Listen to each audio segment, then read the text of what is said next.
पहले गाजियाबाद में हज हाउस बनता था, हमारी सरकार ने कैलाश मानसरोवर का भवन बना दिया।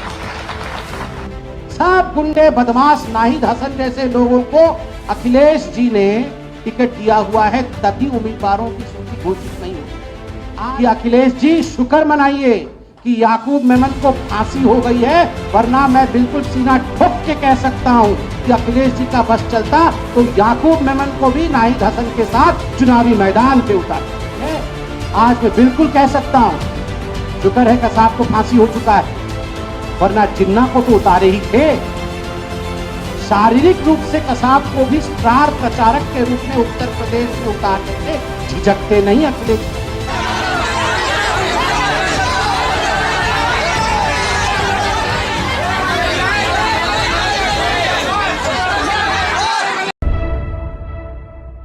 नमस्कार, आदाब, बहुत बहुत स्वागत है आप सभी का। आप देख रहे हैं मेरा YouTube चैनल। मैं हूं आपके साथ बुशरा खानम फहद।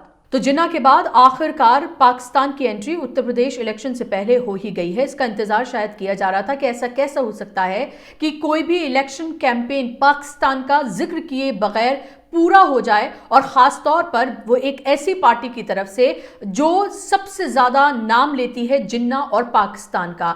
जी हां, यहां मैं बात कर रही हूं भारतीय जनता पार्टी की। तो आखिरकार भारतीय जनता पार्टी ने पाकिस्तान की एंट्री करा ही दी है उत्तर प्रदेश इलेक्शन से पहले। और ये मैं क्यों कह रही हूं, ये मैं आपको बताने जा रही हूं, और कैसे अखिलेश यादव को अब पाकिस्तान परस्त बताकर उनको निशाना बनाया जा रहा है, उनकी पार्टी को निशाना बनाया जा रहा है। इससे सीधे तौर पर बीजेपी की बौखलाहट जो है वो साफ तौर पर दिखाई दे रही है। जब काम नहीं किया तो जाहिर सी बात है यही तमाम चीजें की जाएंगी, हिंदू मुसलमान किया जाएगा, यही तमाम चीजें की जाएंगी, पाकिस्तान और जिन्ना की बात जो है की जाएगी, और दूसरी पार्टियों को पाकिस्तान परस्त, जिन्ना परस्त बताकर खुद को राष्ट्रभक्त और राष्ट्र निर्माण में सबसे ज्यादा सहयोग देने वाली पार्टी के तौर पर उन्हें दिखाया जाएगा। तो हुआ क्या है कि अखिलेश यादव दरअसल एक टीवी चैनल को इंटरव्यू दे रहे थे, और उस इंटरव्यू में कोई सवाल उनसे पूछा गया। उस सवाल के जवाब में उन्होंने कहा कि दरअसल हमारा असली दुश्मन जो है वो चीन है, पाकिस्तान हमारा राजनीतिक दुश्मन है, ये अखिलेश यादव ने कहा। और आगे उन्होंने कहा कि फिलहाल बीजेपी जो है वो वोटों की राजनीति के लिए पाकिस्तान को निशाना बनाती है।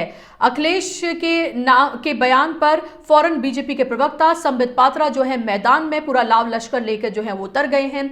अखिलेश यादव जिन्ना के नाम की रट लगाते हुए उत्तर प्रदेश के चुनाव में उतरे थे, और आज जिन्ना से एक पायदान ऊपर जो है पाकिस्तान तक पहुंच गए हैं, ये कहना है संबित पात्रा का। संबित पात्रा यही नहीं रुके, संबित पात्रा आगे बढ़े और उन्होंने कहा कि अगर याकूब मेमन जो है वो जिंदा होता तो नाहिद हसन की तरह उसको भी अखिलेश यादव जो है समाजवादी पार्टी जो है वो अपना कैंडिडेट बनाकर उतारती। आप इमेजिन करिए कि किस तरह से अखिलेश याकूब मेमन जो है उसका मुकाबला नाहिद हसन से कराया जा रहा है, और किस तरह की राजनीति लगातार कैराना में करने की कोशिश जो है, कोशिश ही नहीं वहां पर करने की पूरी जो है वो बिसात बिछा दी गई है।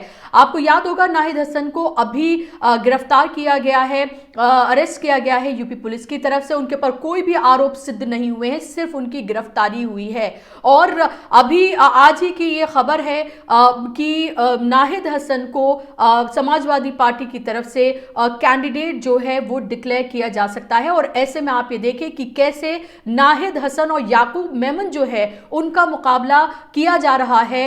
राष्ट्रीय प्रवक्ता हैं बीजेपी के ये जो इस तरह की बातें कर रहे हैं, यही नहीं रुके और ज्यादा आगे बढ़कर संबित पात्रा ने कहा कि बस में नहीं है अखिलेश यादव के, वरना कसाब को भी वो अपने स्टार प्रचारक की लिस्ट में सबसे ऊपर रखते। एक आतंकवादी को ये कह रहे हैं, उनका ये दरअसल ये कहना है कहीं ना कहीं इनडायरेक्टली कि आतंकवादी जो हैं वो दरअसल समाजवादी पार्टी का हिस्सा हैं, और आतंकवादी से उनकी मुराद क्या है, किस मजहब को वो टारगेट कर रहे हैं, मुझे यहां बताने की जरूरत नहीं है। अभी आपने देखा था कि किस तरह से आपने देखा था अभी हाल ही में जब कैराना जो है वो डोर टू डोर कैंपेन कर रहे थे।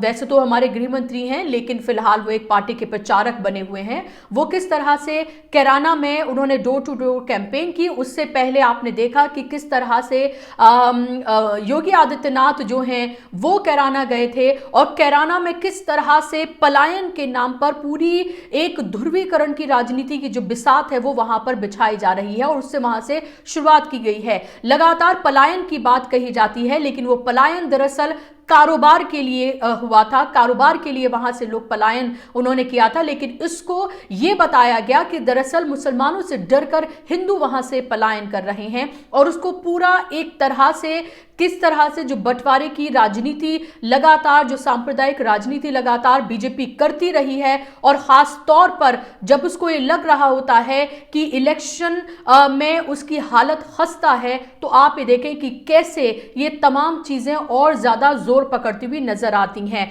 और आज तमाम जो प्रवक्ता हैं, जितने भी प्रवक्ता हैं आज जो अलग अलग टीवी चैनल्स पर बहस के लिए बैठ रहे हैं, वो सिर्फ और सिर्फ आज यही बात करते हुए नजर आ रहे हैं कि कैसे पाकिस्तान को अपना दुश्मन जो है वो नहीं बता रहे हैं अखिलेश यादव, और कैसे तोड़ मरोड़ कर बातों को पेश किया जा रहा है। और ये दरअसल बताने की कोशिश की जा रही है इसके जरिए कि वो अखिलेश यादव की पार्टी जो है, समाजवादी पार्टी जो है, वो मुसलमान परस्त पार्टी है और जो दरअसल बीजेपी है वो हिंदू परस्त पार्टी है। ये दरअसल इनडायरेक्टली डायरेक्टली आप जैसे भी समझें, ये बताने की कोशिश लगातार की जा रही है। मैं संबित पात्रा का आपको बयान सुनवाना चाहती हूं, प्रेस कॉन्फ्रेंस जो उन्होंने की, और आप ये देखिए कि किस तरह से किस स्तर पर आकर खड़े हो गए हैं भारतीय जनता पार्टी के राष्ट्रीय प्रवक्ता। सब गुंडे बदमाश है, तभी ना घोषित। सब गुंडे बदमाश नाहिद हसन जैसे लोगों को अखिलेश जी ने टिकट दिया हुआ है, तभी उम्मीदवारों की सूची घोषित नहीं होती।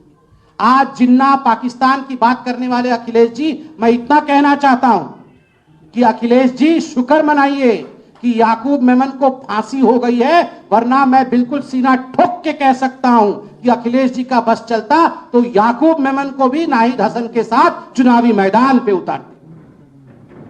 आज सुबह से जिस प्रकार पाकिस्तान पाकिस्तान पाकिस्तान का रट लगाए हुए हैं कि नहीं, पाकिस्तान हमारा दुश्मन नहीं है, ये तो भारतीय जनता पार्टी पाकिस्तान को दुश्मन मानती है।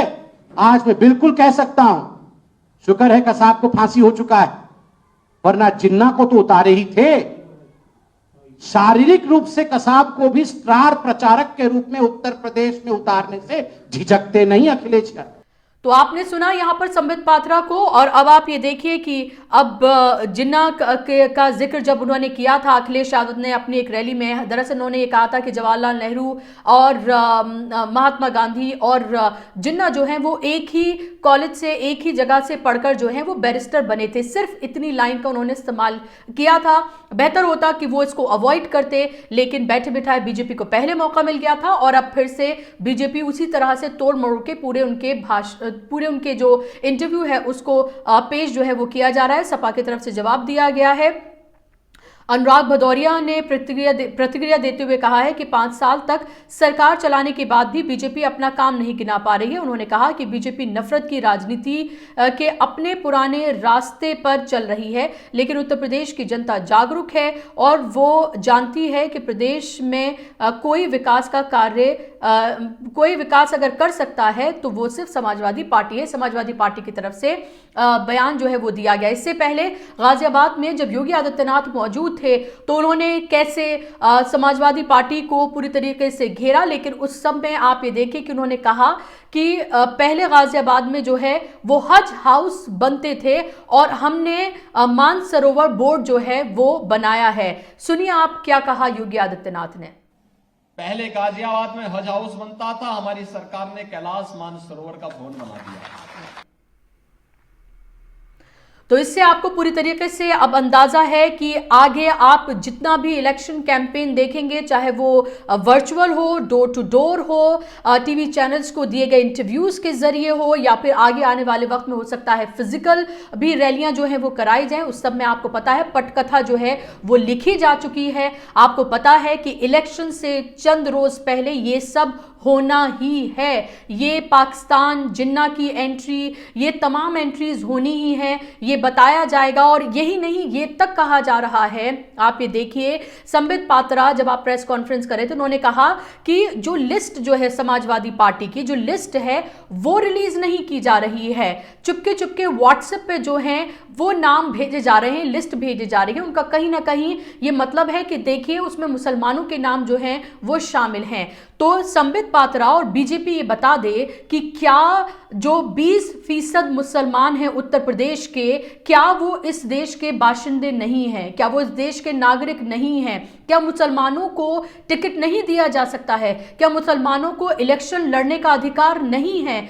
वो अगर बीजेपी सबका साथ, सबका विकास, सबके विश्वास की बात करती है, लेकिन एक भी टिकट जो है वो बीजेपी की तरफ से ना पहले दिया गया, ना अब दिया गया, ना लोकसभा इलेक्शन में दिया गया, ना विधानसभा इलेक्शन में दिया गया।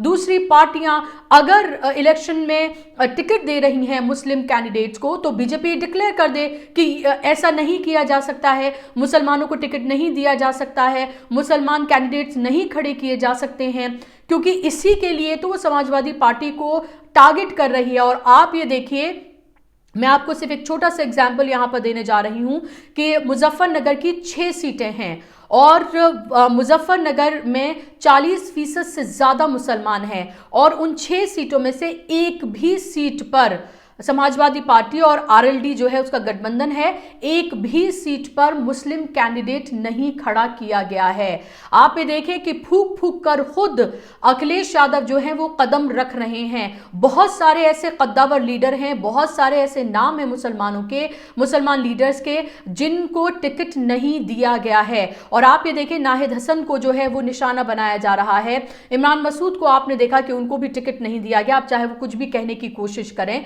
इसी तरह से कई ऐसे नाम हैं जिनको टिकट्स नहीं दिए गए हैं और वो नाराज भी हैं, लेकिन अभी फिलहाल ये कहा जा रहा है कि मसलहतन ऐसे नहीं किया जा रहा है। उसके बावजूद भी आप ये देखें कि किस तरह से निशाना लगातार समाजवादी पार्टी को अगर किसी चीज के लिए बनाया जा रहा है तो वो है कि उनका ये कहना कि पहले देखिए कि आतंकवादी जो है कि पहले कैसे खुले घूमते थे, तो ये वो कहना चाह रहे हैं कि 5 साल जो है जो सरकार रही अखिलेश यादव की, उस वक्त आतंकवादी जो हैं वो खुले घूमते थे। इस तरह की बातें जो हैं वो बीजेपी की तरफ से की जा रही हैं। आपने अभी देखा ही हाल ही में कि किस तरह से लगातार जो एक ध्रुवीकरण की राजनीति है, समाज को बांटने की राजनीति है, वो तमाम करने की कोशिश जो है वो की जा रही है। और बीजेपी कितनी नर्वस है, इससे इसी का अंदाजा लगाया जा सकता है कि अयोध्या से नहीं, गोरखपुर से सेफेस्ट सीट से जो है वो चुनाव लड़ने जा रहे हैं योगी आदित्यनाथ। और इसके अलावा अभी हाल ही में आपने देखा था कि जब केशव प्रसाद मौर्य गए थे अपने कैंपेन करने के लिए, जो उनकी सीट है वहां से, तो वहां से आप ये देखें कि उन्हें किस तरह से नारेबाजी का सामना करना पड़ा, यहां तक कि चोर है कहकर जो है वो पुकारा गया और उन्हें वहां से वापस जो है वो लौटना पड़ा। और यही हाल आप ये देखें कि कई जगहों पर ऐसे न जाने कितनी वीडियो सामने आई हैं जहां बीजेपी के लीडर्स कैंपेन करने के लिए जा रहे हैं, लेकिन गांव के लोग उन्हें वापस बैरंग जो है लौटा रहे हैं, उन्हें खदेड़ कर वापस लौटाया जा रहा है। और इससे कहीं ना कहीं ये जाहिर होता है कि एंटी इनकम्बेंसी जो है वो अपने चरम पर है। और इसके अलावा जो वादे किए गए थे बीजेपी की तरफ से वो पूरे नहीं किए गए। आप ये देखें कि चाहे छात्रों की बात की जाए, किसानों की बात की जाए, अध्यापकों की बात की जाए, बेरोजगारी की बात की जाए, महंगाई की बात की जाए, कोविड मिसमैनेजमेंट की बात की जाए, हर फ्रंट पर फेल साबित हुई है ये सरकार। ये आंकड़े बताते हैं, ये हम नहीं कह रहे हैं। और ऐसे में उसे पता है कि आगे ये जो इलेक्शन है, उत्तर प्रदेश का इलेक्शन, वो उसके लिए कितना दुश्वारियों और मुश्किल भरा है। और इसीलिए जिन्ना और पाकिस्तान की एंट्री हो गई है। देखना यह होगा कि अखिलेश यादव की तरफ से इसको लेकर क्या बयान दिया जाता है। आज के कार्यक्रम में बस इतना ही। आप मेरी पत्रकारिता को सपोर्ट करिए, चैनल को सब्सक्राइब करिए, ज्यादा से ज्यादा लोगों तक आप इसको शेयर करिए। आप मुझे ट्विटर, इंस्टाग्राम और फेसबुक पर भी फॉलो कर सकते हैं। नमस्कार, आदाब।